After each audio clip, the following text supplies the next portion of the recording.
Hello everyone, my name is Julie Bueno, and in this opportunity I want to talk to you about gamification, just to do my homework for the TDTS. Okay, let's start. So, what is that? Well, I found a lot of definitions for gamification. One of them is the one by the Turdin, who says that gamification is the use of game design elements in non-game contexts. Similar to this definition is this one: the craft of deriving all the fun and addicting elements found in games and applying them to real world or productive activities. That was said by UK Show. There is another definition that I found really interesting, and it's this one: using game-based mechanics, aesthetics, and game thinking to engage people, motivate action, promote learning, and solve problems. So as you can see in these three definitions, there are some elements in common. So these tell us that gamification is basically a novel educational approach that combines game elements and game thinking and promotes interaction, motivation, and engagement in students. Now, some elements that games have that play a key role in gamification are the following. First, users are all participants, in this case, students. There are challenges or tasks that users perform and that helps them achieve a specific goals. Other elements are points, levels, badges, and ranking of users. All those things, of course, create some motivation and engagement in students. Talking about the reasons why gamification is important in our classes, I would say that not only does gamification help students reinforce knowledge, but also helps them develop important skills like problem solving, collaboration, communication. Of course, that depends on the game that they are playing. In addition to this, gamification has a remarkable motivational power. That means that allows students to be active participants with a strong motivation and engagement to their own learning. It is true that gamification requires time from the part of teachers because that requires a lot of preparation and that's time consuming for them. In some cases, it's costly since not all software or websites are free if we want to have full access to all the tools that these websites offer. How to apply gamification in our classes? I found this interesting approach proposed by Juan and Soman in 2013 that states 5 stages. First, understanding the target audience and the context. That means that we need to know our students, their needs, their age, their needs in terms of physical, mental, and emotional factors, their learning opportunities, everything, so we can design our games. Second, defining learning objectives. And this is the difference with games. When we play a game, we are just having fun, entertaining ourselves. When we are having a gamification activity in our classes, we have to define certain learning objectives, which in our case have to be connected to our communication or language objectives of the class. They have to be specific and clear for both students, and of course the teacher needs to know them. Third, structuring the experience. This has to do with creating interactive, engaging, and rich in multimedia activities that help students have that engagement, that motivation in the class, and that the gamification activity doesn't look like just a game or doesn't look like a regular activity from class. Fourth, we need to identify resources, and this has to do with thinking of what software or website we're gonna use to create our game. In addition, we need to think of feedback. How is feedback going to be given through this website or tool that we are putting into practice? Also, connected to restructuring the experience and identifying resources are these two elements: social elements and self elements, which basically tell us how we are going to create our activity? Are we going to have it as an individual competitive activity in which students are going to get points, levels, and are they going to have certain time restrictions? Or are we going to have an activity in which there is cooperation, there are leaderboards, and the students' progress is made public for everyone? So we need to consider all these things when we are designing our games. Finally, we put that into practice, we apply these gamification elements, and students have fun, learn, clarify their doubts, and review a specific topic. Yeah, so that's basically the idea of gamification. Now, talking about my own experience, when, how, why have I used gamification?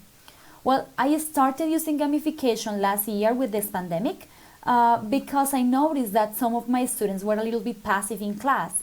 So I thought of having certain game activities or gamification activities which could help them be more motivated, engaged in class, and it actually worked.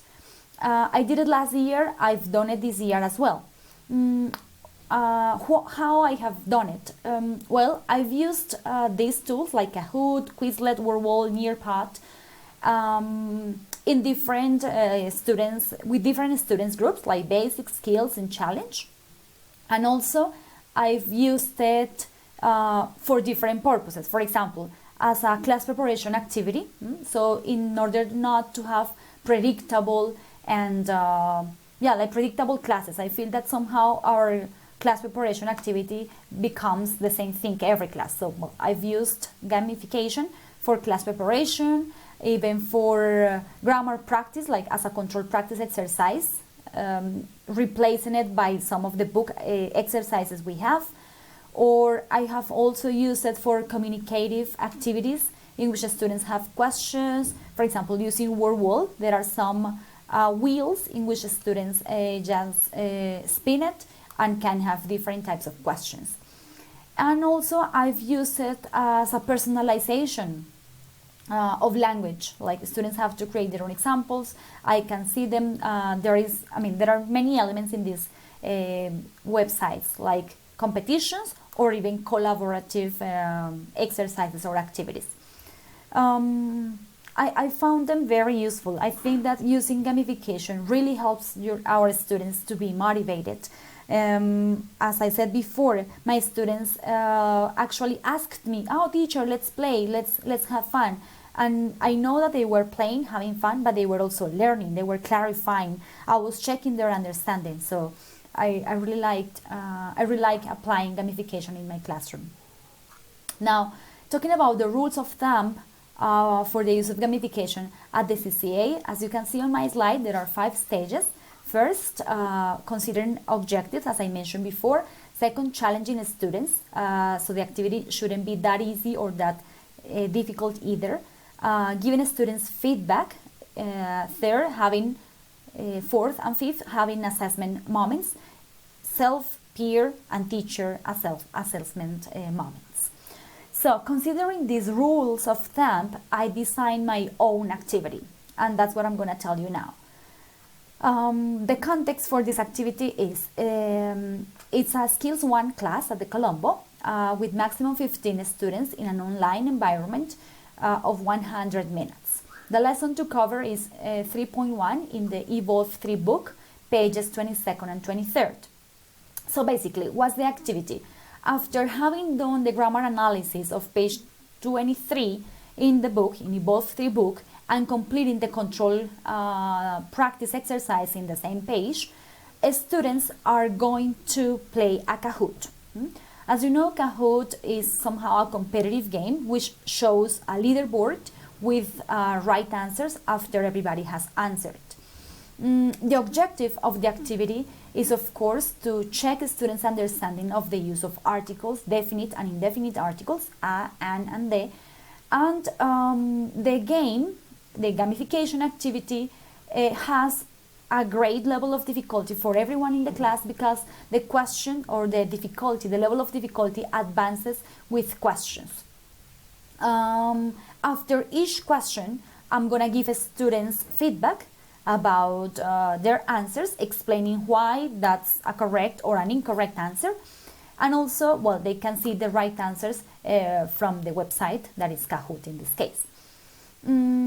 Talking about assessment for this activity, it would be great to implement two types of assessment. Teacher's assessment, in which students have to correct their mistakes, like the teacher shows them their common mistakes or the most repetitive mistakes from the class, and students have to correct them. And second, a self-assessment moment through some questions in which students are going to think about their own difficulties. What are their own difficulties with this topic of articles, and how can they improve that? This is the example of the game, of the Kahoot activity. So here, as I said, it has 13 questions. Well, you can just see 4 of them in this moment. And the good thing about Kahoot is that at the end I can see reports, so I can see who's doing it right and who's having difficulties. So this also is a great assessment tool for me as a teacher to know who needs extra practice or who has understood the topic. That would be my proposed activity. Actually, I've applied it in the past, and well, it's worked. Talking about the assessment part, my students have said that their main difficulty has to do with Spanish interference, because they tend to translate from Spanish when they are using especially the article de. La casa, el perro, everything. So we use the article de for everything in Spanish, but well, they have now some awareness that that doesn't happen in English. Finally, these are my references from some of the articles that I read to talk about gamification. Thanks a lot. I hope you have enjoyed my video and, well, learned a little bit about this topic. Thanks. Bye-bye.